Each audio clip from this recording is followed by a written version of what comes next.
Last week I delivered an AI readiness briefing to command staff at a sheriff's office. What I'm about to share with you is what they needed to hear, and what every law enforcement leader needs to understand right now. Let me ask you something. How many of your people are already using AI tools on the job? Not because you authorized it, not because there's policy covering it, just because it's there, it's free, and it makes their work easier. If you don't know the answer to that question, that's exactly why we need to have this conversation. I spent over 20 years in law enforcement. I know how this works. New technology shows up, people start using it.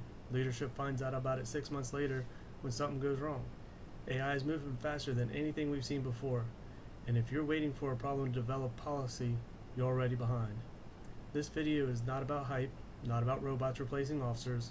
It's a straight conversation about what AI actually is, where it's already showing up in public safety, and what leadership needs to think about right now before informal use outruns your policies. Let's start with the basics, because a lot of what's being said about AI in the media is either overblown or oversimplified. AI, artificial intelligence, is software that can process large amounts of information and generate responses, summaries, or recommendations based on patterns it has learned. The tools getting the most attention right now, ChatGPT, Google, Gemini, Microsoft Copilot, are what's called large language models. They can read text, write text, summarize documents, answer questions, and draft reports. That's it. At their core, that's what they do. They are not thinking, they are not making decisions, they are pattern matching at a very high level and producing output that sounds intelligent. That distinction matters enormously for public safety leadership, because when your officer uses one of these tools to help draft a report, the tool is not reviewing the facts, verifying the accuracy, or applying legal standards. It's producing text that sounds right. And if nobody reviews it, that text becomes your official record. That's not a technology problem, that's a supervision and governance problem, and it's one leadership needs to get ahead of. Here's what's already happening in agencies across the country. Whether leadership knows it or not, report writing assistants. Officers are using AI tools to help draft narrative reports. Some are copying AI output directly into official documentation without review. Translation and language assistance. Officers are using AI to translate conversations or written materials in the field without knowing the accuracy limitations of those translations. Research and case preparation. Investigators are using AI to summarize case law, research subjects, or draft documents, again, without formal guidance on appropriate use. Email and communication drafting. Staff at every level are using AI to write emails, memos, and correspondence, including sensitive communication. And here's the thing. Most of this isn't malicious. Your people aren't trying to cut corners. They're trying to do their jobs more efficiently with tools that are freely available. But without clear boundaries, without training, and without supervision, informal use creates real risk.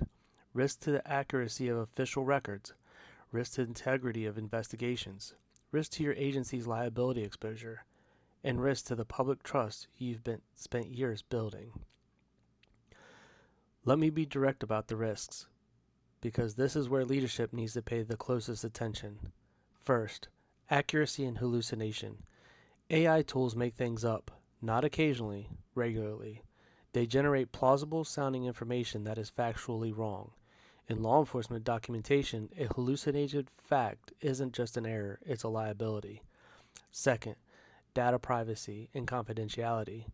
When your personal type information into a critical AI tool, that information leaves your agency's control.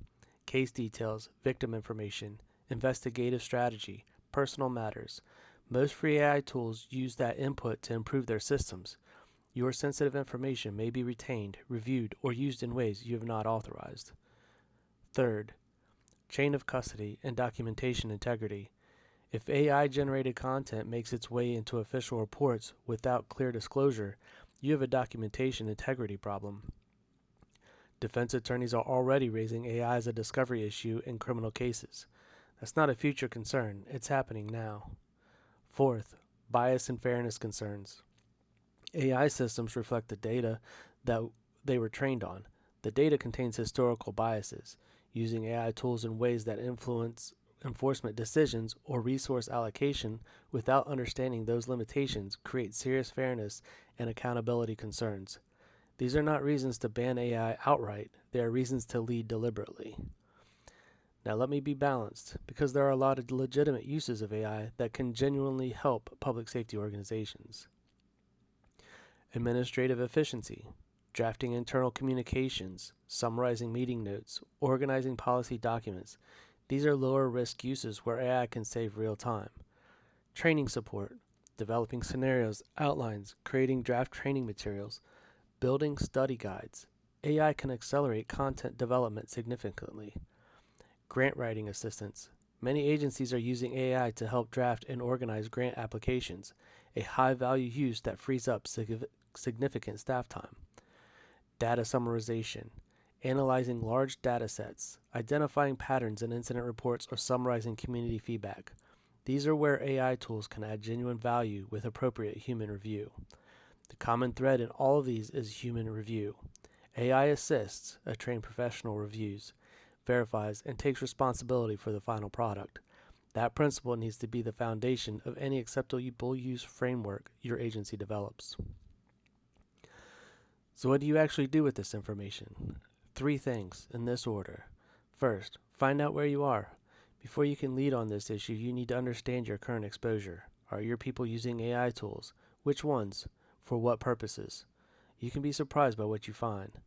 Second, establish basic boundaries before broad adoption spreads further. You don't need a perfect policy to start. You need a clear statement of what is and is not acceptable right now, while a more complete framework is developed. At minimum, no sensitive case information in public AI tools. No AI-generated content in official reports without human review and disclosure.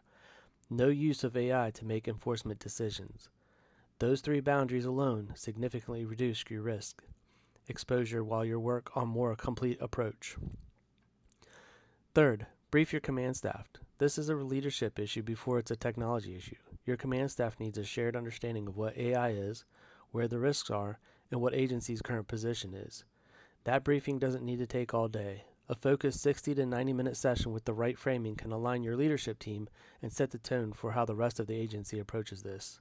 This is exactly the kind of practical leadership-focused guidance that WebBotIQ Public Safety was built to provide. We help law enforcement agencies, sheriff's offices, fire and EMS leadership, emergency management organizations approach AI in a deliberate and responsible way. No hype, no vendor pitch, just practical guidance from someone who has actually worked in this environment. Last week I sat in a room with command staff and walked them through exactly this conversation. If you're ready to have that conversation with your leadership team, visit the link in the description, webbotiq.com/public-safety. If this was useful, subscribe. New videos every Friday covering AI and public safety leadership. And if you know a sheriff, chief, or command staff member who needs to hear this, send them this video. This conversation is happening, whether leadership is ready or not. Better to be ready. I'll see you on the next one.